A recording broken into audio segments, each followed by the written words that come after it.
So thank you everyone so much for just such really insightful and thoughtful sessions that we've had. We're on our last, but by no means least session now. We're going to look at storytelling and outreach and hopefully bring us full circle right back to where we were this morning and thinking about the usefulness of how we think and interpret language, archaeology and all these glorious things that we've been discussing. So I'd like to introduce our wonderful panel here. We've got first Louise, if you'd like to introduce yourself. Yeah, I'm Louise Hampson. I'm from the Centre for the Study of Christianity and Culture at the University of York. As you know, in university you get points for how long your name is, so scored really highly.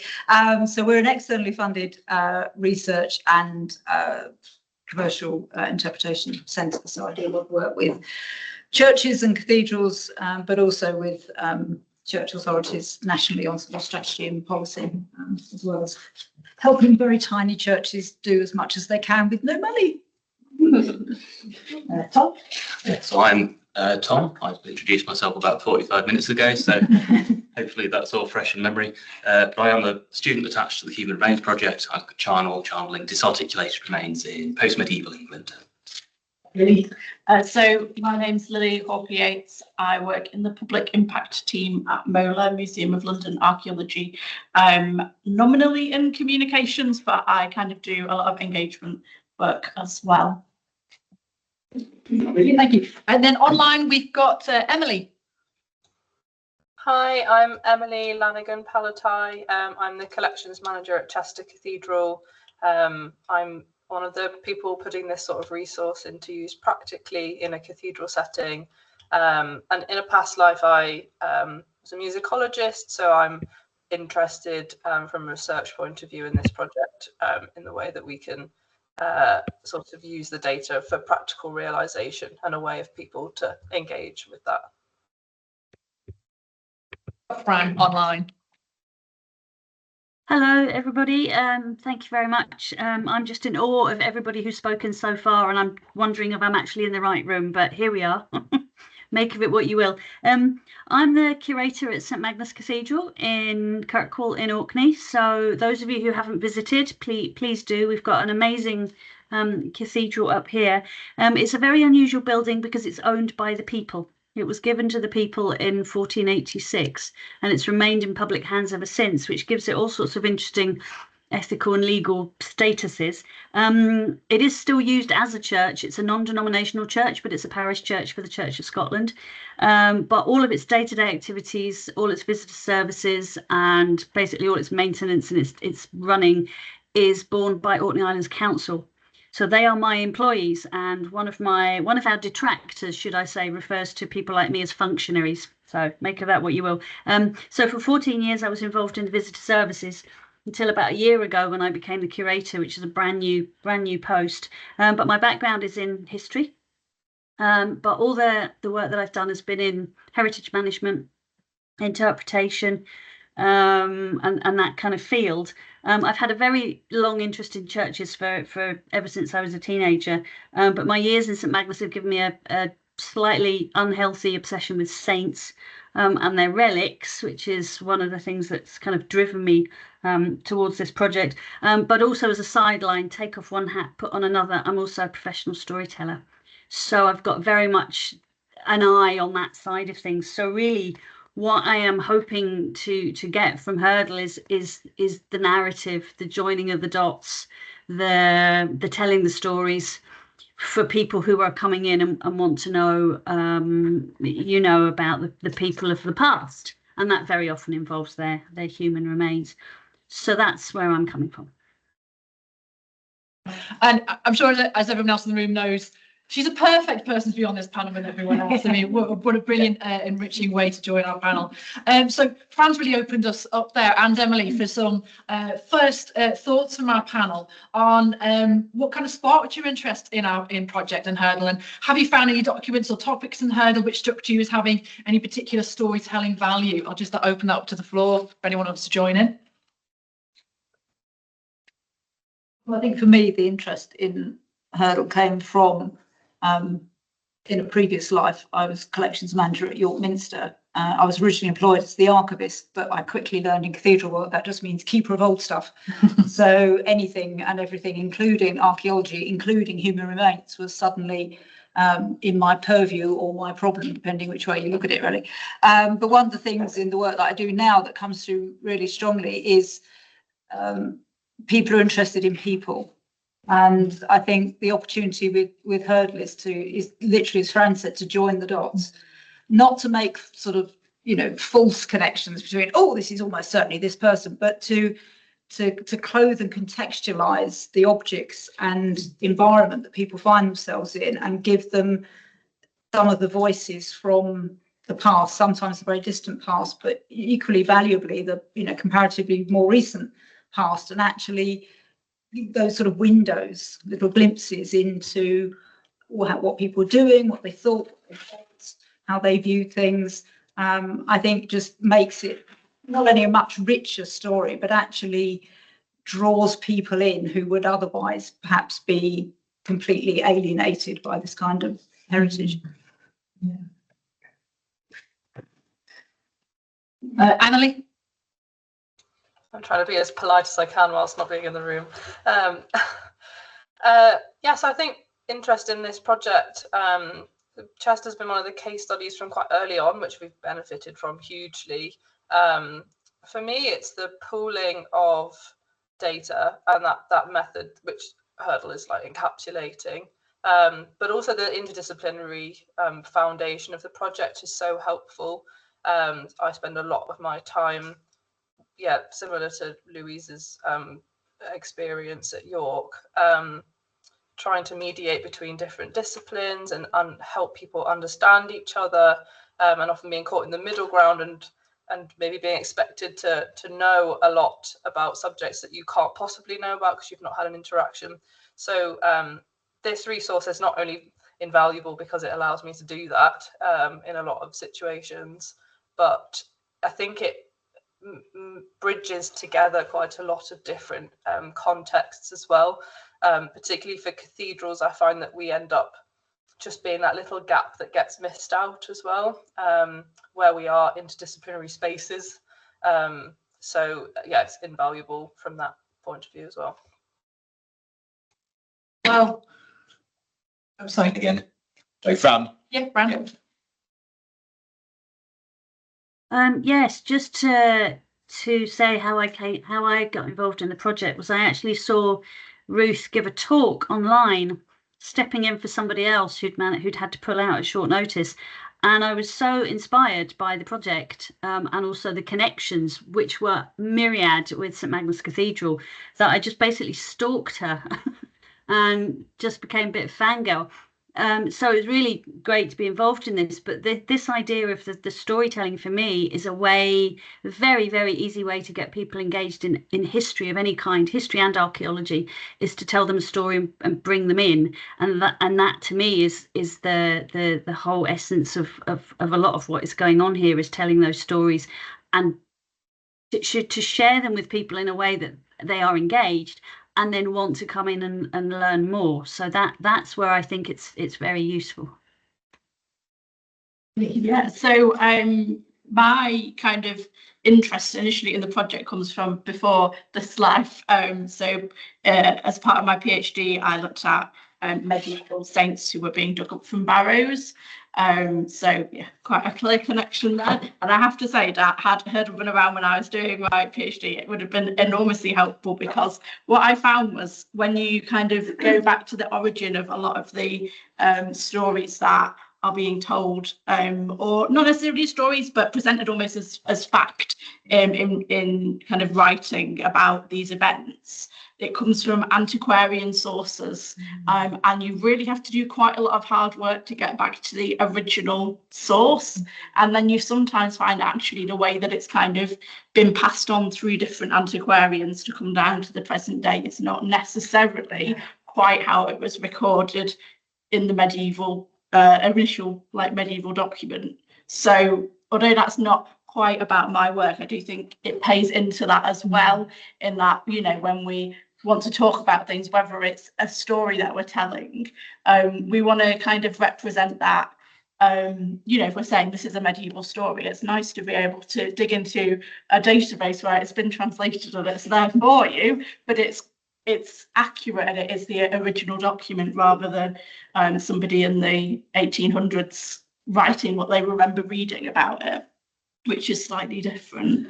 But yeah, as Louise was saying, it just opens up like that little window into the past, and you can just like dive right through it. And it might just be a snapshot in time, just this one thing that's happened in the church, but it, in a way, it can transform that space, and you can kind of imagine like that event taking place there, which I think has real potential for them bringing people in, especially if they're visitors, but also to help people who are kind of regularly in that space see it in a completely different light. Yeah, I think it's really useful. And that just segues beautifully into our next questions, like, because we should have planned this. Yeah. So Hurdle is partly a collection of stories, and as we heard this morning, some are real, some are embellished, some are completely imaginary, and we don't distinguish between them on Hurdle because we don't necessarily know, and we can't necessarily prove it today.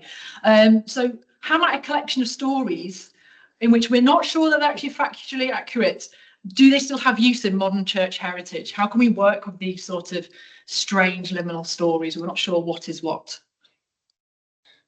I think this is something that I noticed in panel 1 this morning, the debate about the factuality of accounts that we have. Does the factuality enhance or negate their value?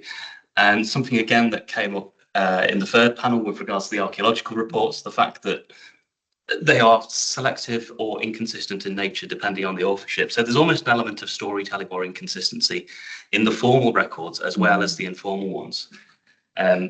This sense, I think, when we're talking about longue durée belief and practice, particularly with material like human remains, which touches upon so many different areas, but fundamental beliefs and relationships between individuals and societies over time, to place the burden of empirical truth as a measure of value on that, I think is a bit short-sighted, and I think it's a bit limiting.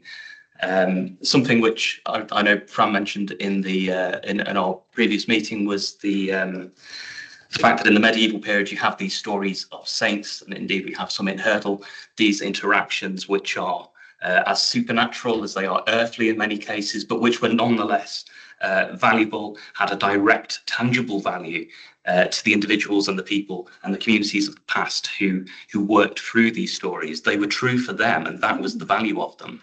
So truth is not necessarily empirical only. There can be a truth of feeling, there can be a truth of value, and the way in which these have changed over time. The relativity of them, I think, is where the value of them lies, regardless of any factual assessment. That's almost secondary in these cases, and particularly when it comes to engaging people through storytelling. Yeah, I think it's a great point to segue into Fran there as well. Yeah, yes, exactly. So just what Tom was saying there, when you think that, I mean, I'll put my cards on the table and say I don't come from any faith tradition at all. I'm very interested in it, but I wouldn't consider myself to be a conventional Christian of any kind. But churches were built on, I suppose, what you'd loosely call the religious supernatural. They are driven by faith. That's what they're there for, is to pray and to praise.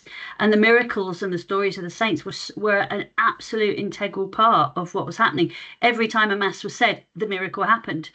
So I always think that history, the cold facts and the storytelling element have run parallel to each other for hundreds and hundreds and hundreds of years, and occasionally they intersect. They do touch each other, and those points are very interesting in time. But I don't think they're mutually exclusive, and I don't think proving that this bone is the wrong age necessarily affects the story that we tell about our saint. But just some breaking news, which might be of interest. We have a set of relics in the cathedral that were discovered in a pillar in 1919. The bones themselves, established to be about 900 years old, were put back in the pillar, but the wooden box in which they were found, we'd kind of assumed was Reformation, that the bones were hidden to stop them from being destroyed during the iconoclasm. Anyways, the local PhD student has just had carbon dating done on the box. So we were all thoroughly expecting it to come back as bang in the middle of the 16th century for the Reformation. Turns out it's 12th century. Turns out it's contemporary with Magnus himself, with St. Magnus and his story. And it couldn't have been more bang in the middle. So we're all just kind of buzzing because this was news came out last night. So we're all just like, oh. And just brings me on to a very quick extra point is that the engagement, certainly in Orkney, is very local to begin with anyway. Orkney people love Orkney history. It's absolutely true. If you put in any event about Orkney history, Orkney people will come to it. So I think your locality and the people that you have around there are really central to the sense of what that place is. The identity of the cathedral and the identity of the people are so closely related that they kind of have to be involved in the discussions of the dead and the human remains and so on. So quite an important part, I think. Louise, Lily, was there anything to respond to? You answered that. No, you go first. Go on. No, I was going to say, I think sometimes we get a bit bogged down in empiricism, which is not to say that facts aren't important, particularly in our current world. But if people are creating a narrative that either is not borne out by empirical facts or appears to change it or add to it, they're doing that for a reason. And I think that reason is just as interesting and valid. And why are people doing that? Now, I mean, you know, that may be because, I don't know, like the monks Glastonbury Abbey, you know, they needed to raise money to build a new abbey. Oh, look, we found King Arthur, you know. So, you know, I mean, it could be something as sort of, you know, mercenary as that. But also, I think sometimes it gives you a little bit of a glimpse into what the sort of needs and cultural gaps were in the past. People tend to, in my experience, tend to create those narratives to either explain a situation which is awful or unbearable, or a situation which they find otherwise inexplicable. So they weave it for themselves, building on what they can know. And I don't think that's any sort of reflection of, you know, sometimes, I mean, not so much now, but in the past you used to read these things that effectively sort of said, oh, you know, weren't people silly in the Middle Ages or whatever, you know, oh, fancy believing that. But actually we do exactly the same thing today. We construct narratives that help us to cope with every day. And I think understanding and exploring why people create those narratives is as valid and important as, you know, is that bone from the 6th century and is it St. David or is it, you know, whatever that may be. I think they're equally valid investigations. Yeah, I was going to say, always entirely the same thing in slightly different words, but yeah, I think it also gives us a way to access kind of the imagination as well of the past. I think sometimes, like you say, people think, I don't know about the medieval people, that they weren't as clever as us, or that, you know, that they were just like really gullible. Yeah, exactly. And it's about belief, but it's also about imagination and like the stories that, as you say, a society creates to understand things that happen. And I think it also, I mean, there's kind of a wider conversation that I think has been had recently about how the medieval and later and earlier pasts are being used today, and the way that they're presented, and what, you know, the reason people are presenting things in a particular way. So I think, again, to be able to have a kind of document that actually is from the time period and tells you what people believed and what they thought and what they imagined is a much better way to tap into the past, rather than kind of how we've interpreted it or how it's been interpreted for us, especially in the kind of Victorian and kind of 20th century. So I remember as well, we were talking about the work that you'd done was, I think it was at St. James in London, where they had the cardboard cutouts. Yeah. And that wasn't a barrier. I don't know if you want to talk about a little bit more about that. Yeah, so I've done two kind of, one museum sort of exhibition it was a field museum, so it was on site for HS2 in Buckinghamshire, and I also worked on an exhibition in St James's Church, Piccadilly in London, which was to do with the St James's burial ground, obviously, for HS2, and for St James's we wanted to bring the people back kind of into the church, so the people who were buried there. We don't know many of the names of the people, especially the poorer people who came from the workhouse, for example. But through kind of osteology and through research, we have been able to find out a lot about the people's lives, and we wanted to, basically create an experience as well where people would come in and kind of engage with the actual people. So we created these, when I say cardboard cutouts, I don't know, it's difficult to imagine. They're sort of like, you know how you can build like little models out of like shapes of cardboard, and it kind of comes together and it creates a 3D. So we basically 3D scanned some of my lovely colleagues who were dressed in period appropriate clothing, and then they were printed and assembled sort of almost like a sculpture, and they sat on the pews of the church. And then we had a little earpiece, so you could either listen to the person, which was again my lovely colleagues, kind of telling the story of the person through what we'd found out about them, either from the osteology or from kind of documentary research. And then there was like a little board you could read. But the long and short of it is that wasn't that person. You know, we don't know what they sounded like. We don't really know a huge amount of what they looked like, apart from a few people who we obviously have portraits of. But yeah, that didn't seem to impact the way that people engaged with it and kind of listened to this person and kind of sat with them and took in their story. It wasn't, the fact that wasn't really that person wasn't a barrier to them, which I found interesting. Emily, was there anything you wanted to talk about in terms of how important is the factual for stuff that you've been thinking about at Chester and research-based approaches? So I maintain everything that's been said, and totally would employ that here. I would say that the reality of working in most of our English cathedrals, at the very least, is that an understanding of what we have and what those stories are is actually quite hard to come by anyway. So in that sense, the facts are quite important, because they give you at least a starting point, and actually being able to interrogate a little bit why some things that maybe masquerade as fact as well.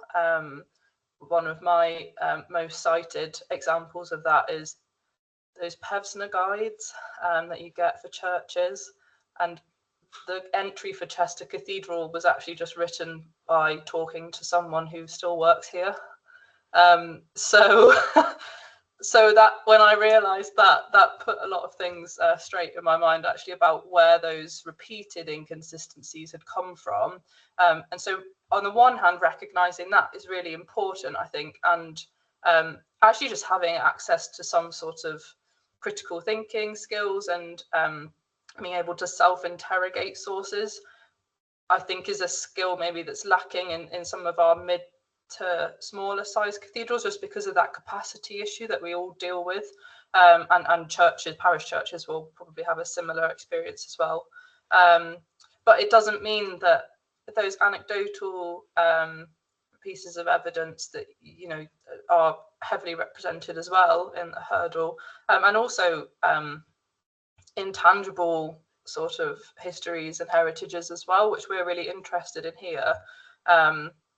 Those are still just as valuable. For me, a lot of it is just having the language actually to talk about it, particularly, like I said earlier, when you're working across different disciplines, and actually working in quite a fast-paced environment where heritage and storytelling and history isn't often at the top of the agenda when you're actually just trying to make ends meet sometimes. So that's not too bleak. It's just my experience working in a couple of cathedrals.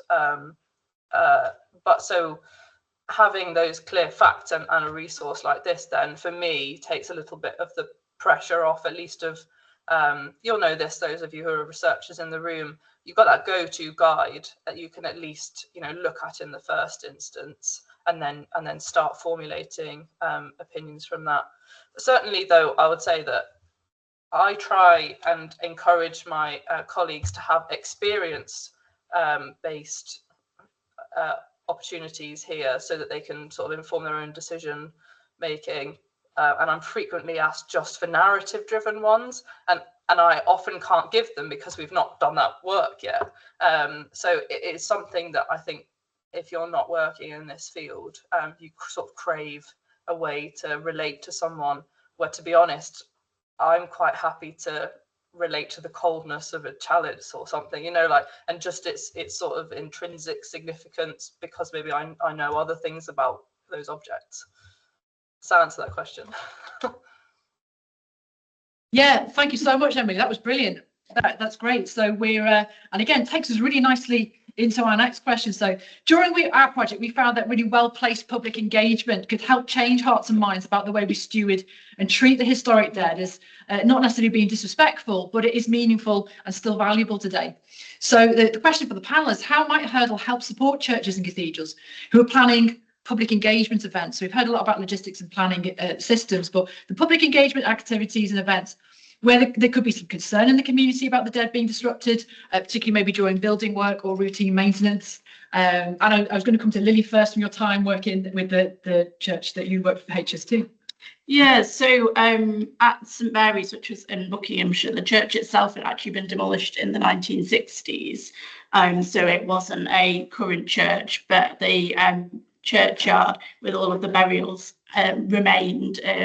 It was never, like, nobody was ever moved to another burial ground. So that's where the excavation wasn't just of the church building, it was also the churchyard as well.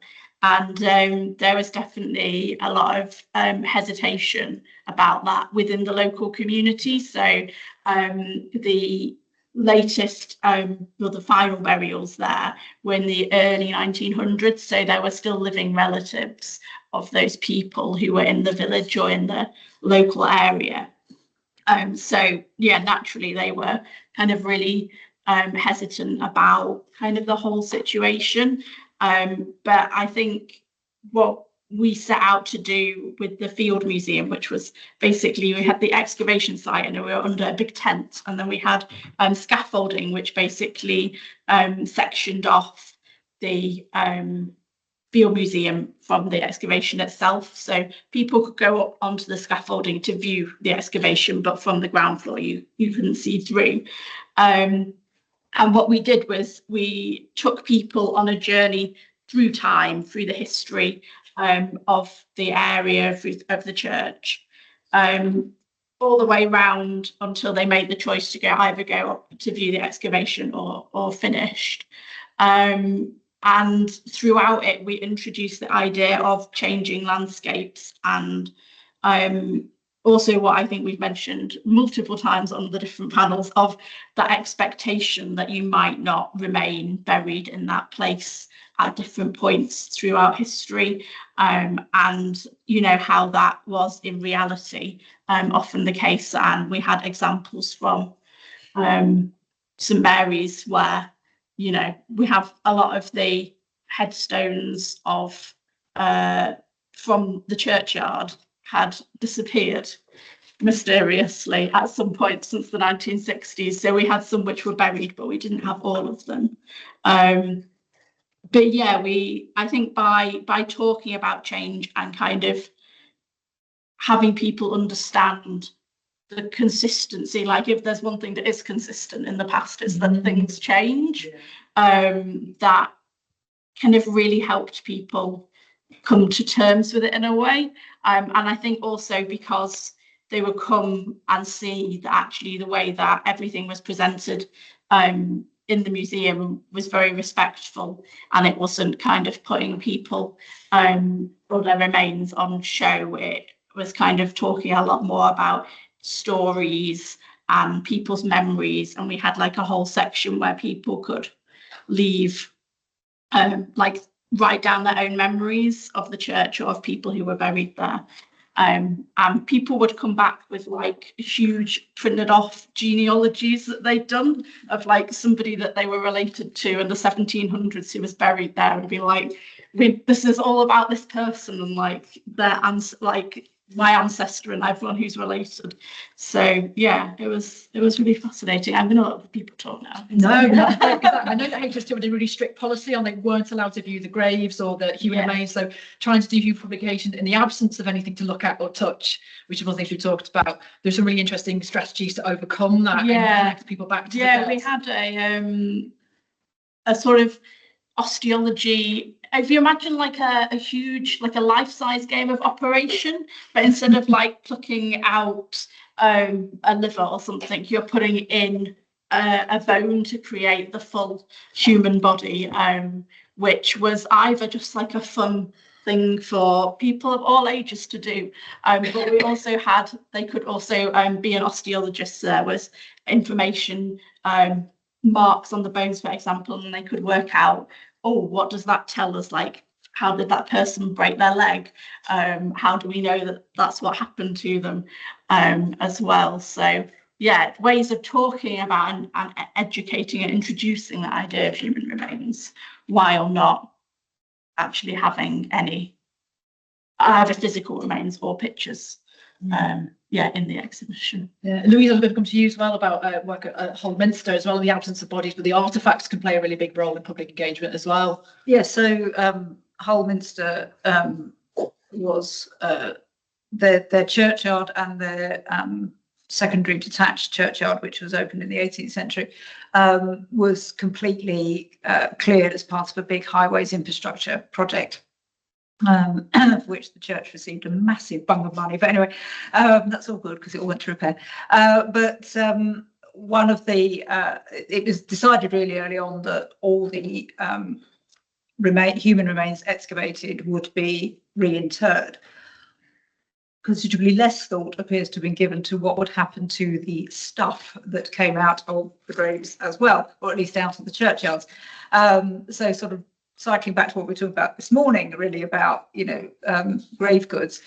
It was interesting in the sense that the main churchyard was originally adjacent to the town market, so there was quite a lot of overburden. So to some extent, it wasn't always entirely clear what was a grave good and what wasn't. That was much less so the case in Castle Street, which absolutely was, designated churchyard, and pretty much every burial excavated had a thing in it, and whether that was items associated with clothing, or whether there was a long tradition in Hull of burying people with salt plates, so little ordinary china plates with a pile of salt on, that was probably originally in the coffin when it was sort of, granny in the front parlour, to stop it whiffing too much, but then buried in lots of local folk belief around salt keeping the devil away and things like that. So hundreds of these salt plates, but also much more personal items. And what I found really interesting in working with them and working with the volunteers, and particularly with the church, around how one of the requirements of the funding that they received was that there had to be public engagement, there had to be an exhibition discussed. And so what was it appropriate to display and not, and how this sort of unearthed, sorry, no pun intended, really quite sort of visceral reactions to different kinds of artifacts and what should or shouldn't have happened to them. So salt plates, no one bothered about, everybody, it's interesting. You could compile a history of Hull crockery across 200 years,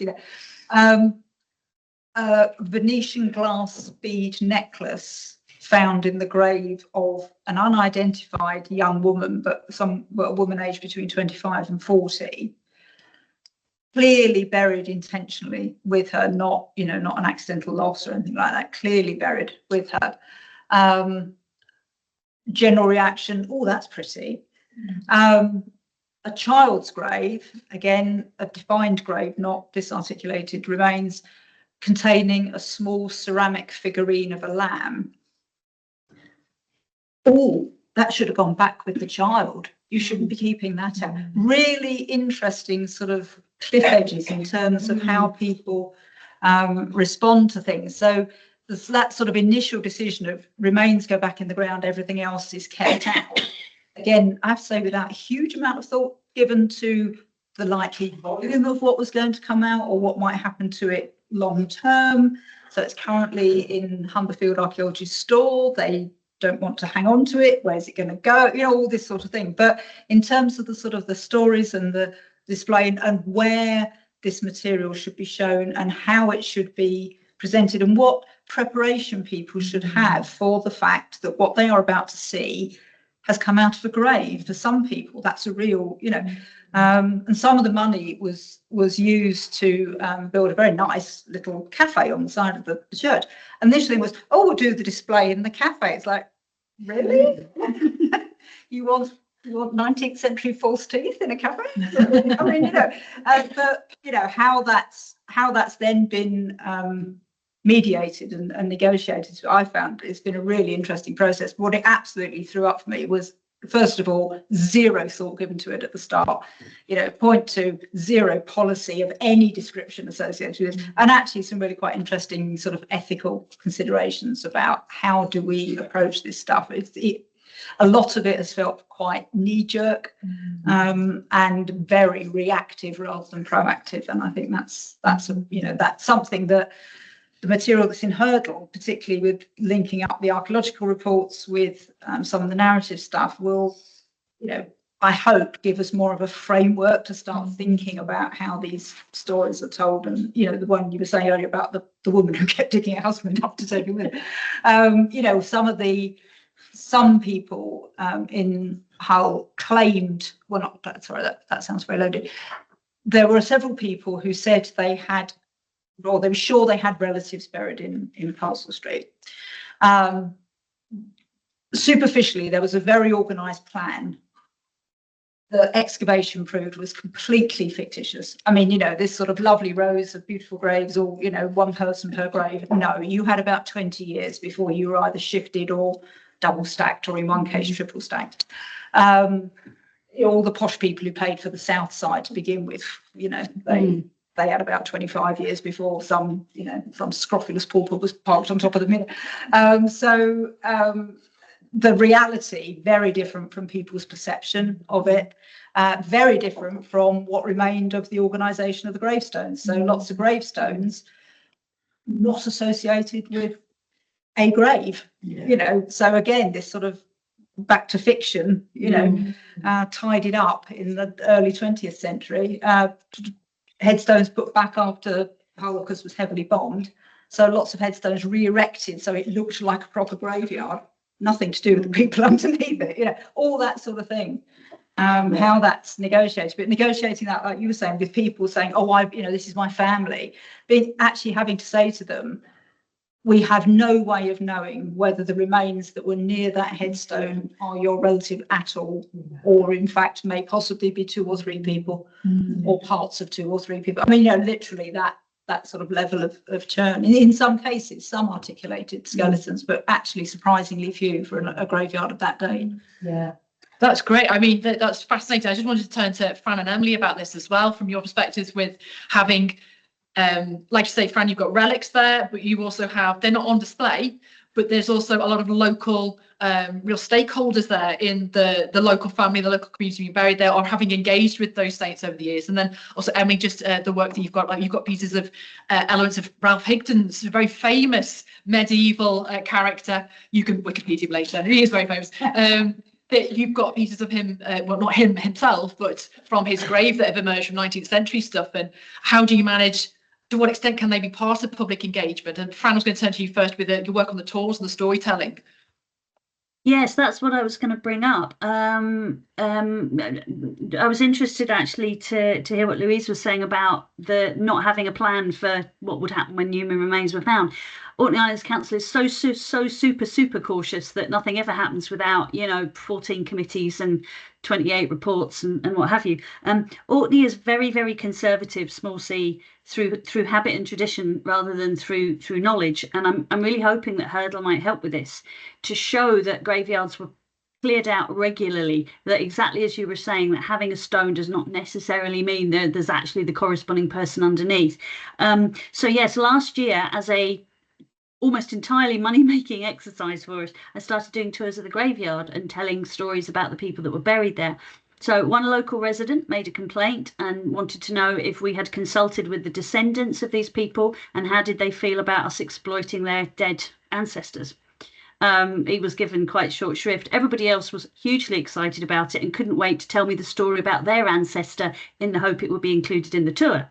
So that was a great success from that point of view. But what really struck people, actually, the one that seemed to touch people the most was the paupers graveyard. And you were speaking about the known and the unknown dead. Paupers, it's unknown dead pretty much the whole way. We don't know how many, we don't know for how long. And that's the one that seemed to kind of touch people, that these people were buried without a stone, without a defining space. And now a local heritage society has approached us and said, would it be possible to put up a memorial to the paupers graveyard? So there's been quite an interesting level of interaction. But yes, I'm hoping that through HRDL we can make it clear that, you know, that little bit of God's acre isn't always yours, that it was a very regular thing over centuries for graveyards to be cleared out. But yeah, and then I can jump in there on that example you gave of Higden. Yes, Ranulph Higden's worth a Google if you're not familiar with him. Very interesting guy.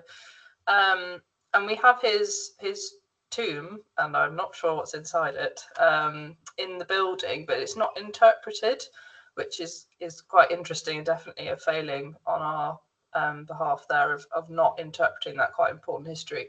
But when I started this job, I was sort of presented with a load of stuff, and one of them, you know, is this small cutting from Higden's cloak, and it's presented in quite, it's a semi-unusual way. You might have seen other things where it's essentially in a very small, probably no bigger than my hand, two-sided presentation book. On one side is a newspaper cutting from the 19th century describing the way in which his body was exhumed and the cutting made and things like that. And then the cutting is presented on the other side, sort of encased in what looks like plastic, but can't be unless it's much later way of presenting it. I later found out that the museum also has a cutting. So there's some questions there around whether that's actually from the same grave. Obviously, we don't know if it is his. Well, I have no concrete evidence as to whether that was his grave or not. And I use that cutting quite a lot in sort of handling exercises with university students because it's quite stable. Actually, on the whole, the object is quite small, and it brings up quite a lot of questions for them about whether that's appropriate or not, and people find it really interesting. Obviously, it's only been in contact with his body. It's not a part of his body. I have similar conversations about bishop's rings and things like that, which we have quite a few in the collection. People don't like the idea that they've been removed when they've been intentionally placed in a grave. But it actually just made me think as well, something that I don't think I've mentioned before, but we have an ephemera collection in the library, which has been basically unusable since I've been here. It's got a card catalogue that you can only use if you know what you're looking for, which is fairly useless. But I actually had someone do an audit recently, and we have quite a lot from the work done in the 90s on the nave floor, which if you look at the moment on the HRDL database, there'll be a lot of archaeological reports from that time. But we have the sort of public facing bit as well, which has sort of not been kept very well. They're the reports made by the dean at the time, and they quite stereotypically built a viewing platform whilst they were excavating the whole nave. But there's quite a lot of interesting commentary there on why they did that and how exactly they did it. I don't think we would do the same thing now at all, but there's quite a lot of detail in there that people can engage with on site here as well. So they're just two little examples from Chester. Emily, thank Yeah, thank you. That's brilliant. And I'm going to take chair's privilege because I've only got some closing remarks to make. That'll make another take sort of 3 minutes. So I'm going to extend the session for just another 5 minutes because it brings us full circle here. And I really just want to go back to something that Emily mentioned there about this idea that we've got, and Fran and what you guys are saying there before, we've got a lot of modern people with their own stories that they want to share with churches and cathedrals. And we don't really have, at the moment, I'm aware, an ability to record those. Now, we're reliant in Hurdle on people actually writing stuff down, 300, 400, 100 years ago, or recording it. And where that leaves us for modern heritage, what we're leaving for the future is, what records are we possibly able to capture and pass on. And so just for our final question, just for sort of maybe a couple of brief points, and also bring Tom back into the conversation here as well, is church and cathedral heritage, we've talked about for a lot today, is often championed its oldest and medieval histories and heritage. However, Hurdle indicates that the church dead were at the centre of really important debates and discoveries and new ideas in science, medicine and religion in the post-medieval period as well. We heard a bit about this from Matt's work, talking about theology too, and the salt plates from the later period. How might we engage and take forward the poor old post-meds? Tom, I'll open up to you about the characterisation of the post-medieval. Well, as someone who was rampantly pro-post-medieval, I'm biased to begin with. But particularly when it comes to churches, I think that one of the Victorian hangovers that we're still waking up with every morning is this idea of the church and church history as a medieval thing. That the medieval period is where interesting things happened, it's where things looked really interesting and medievally and all this, that and the other. And they did, it was great, love everything about that. But when the Victorians were restoring or reworking churches, this was a vision that they were working to, and it was a revised vision. It was heartily fantastical. So what we have now are these, what that process was really tantamount to, this idea of restoring a church to its ideal state. In practice, what that meant was the erasure of post-medieval phases and then the reconstruction of an idea of medieval ones. So the idea of the church that we have now, this stereotypical image of the church as this sort of pseudo-medieval, slightly fantastical, slightly fossilized thing, is Victorian. And I think that lends itself to a sense in people's minds that churches as heritage spaces are fossilized spaces. They were fossilized 150 years ago. And they're, of course, active spaces of worship as well. And there's the ongoing dialogue between these two things. But I think what this has done within church spaces by reducing the visibility of post-medieval phases and the avoidance of post-medieval material in scholarship as well, we embed that distance. There's a sense that the church was a medieval thing. And when the medieval period ended, it's sort of something happened or nothing happened or whatever, and now we're all here today. But loads of stuff happened, of course. Loads of stuff happened in the middle, and it was really interesting. It was really exciting. And what's so fantastic about that period for me is that we have all of the historic documents for this. We have so much written down. We have surviving extant memorials. We have loads of extant material culture. We have even more recent histories, like oral histories. We have people alive who remember these places. And with all of those tools, with all of those resources, we can effectively people the past. And that is something I think which has emerged very much in everything discussed here as a means of engaging people. It is effectively storytelling, but it's storytelling regardless of, whether they're cardboard cutouts who look like absolute facsimiles. There's this, again, it comes back to this burden of empirical truth. We might only have limited fragmentary things from these stories, but these are all stories of people's lives. And because they're more recent, I think they're necessarily maybe more relatable, more easy to use as ways of drawing people into these spaces and into the stories of these spaces. The idea of church spaces historically, not just as encompassing ecclesiastical histories, but also social histories. Community spaces, the spaces in the hearts of communities for hundreds and hundreds, if not thousands of years. So I think finding these stories in the library, as I've been, tapping away, trawling through, particularly newspaper accounts, these are great for this. Bringing in personal stories and anecdotes and beliefs, whether spurious or not, whether past or present, they were some of the most engaging things that I always found when working through this material. And if I'm trying to get someone interested in the church, they're always the stories of, want to lean into first.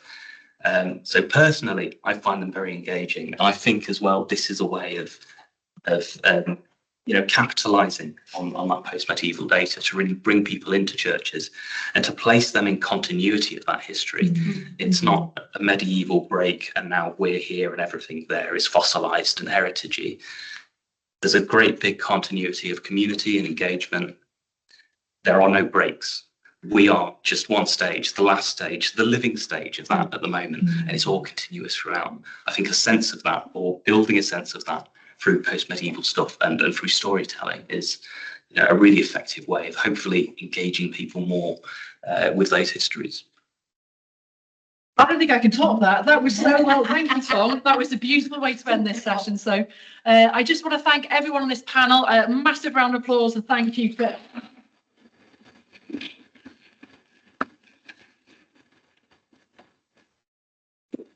So that brings us to the end of today. It feels like we've talked about everything and somehow we still haven't even got started on what possibly the directions this could take. I'm so pleased that most of you have been able to capitalise on networking, whether you're in person, online. We're really open and available for you. If you want to contact someone else who was in this room or you saw someone online, just let us know. We're happy to act as a kind of, academic matchmakers and connect you up. So if you want someone's email address or you want to find out someone else, just let us know.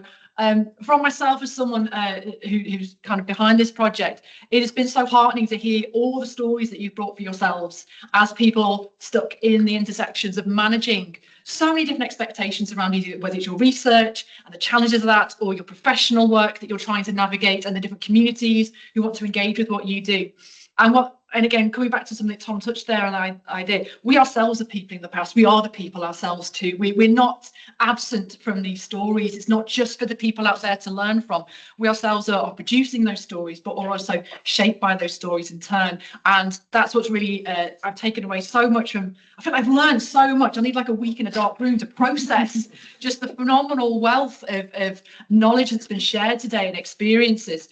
And so for something like Hurdle, which is still in its infancy, there's many other places we discussed that could go, how it can be joined up to other systems, and it's not trying to replace anything, but it's certainly trying to create a moment where we can begin to discuss what is possible that we've maybe felt a little bit lethargic about because long-term heritage has suffered, or long-term the church has not had the money to proceed with certain things, or public engagement has stalled, or we think that we can't really access certain ideas and languages. And with this fantastic panel at the beginning where we're thinking about the new digital technologies that can surface these new stories and ways of thinking about language and vocabulary, it's just so heartening to hear how this kind of project can act as just a small space of dialogues that need to happen.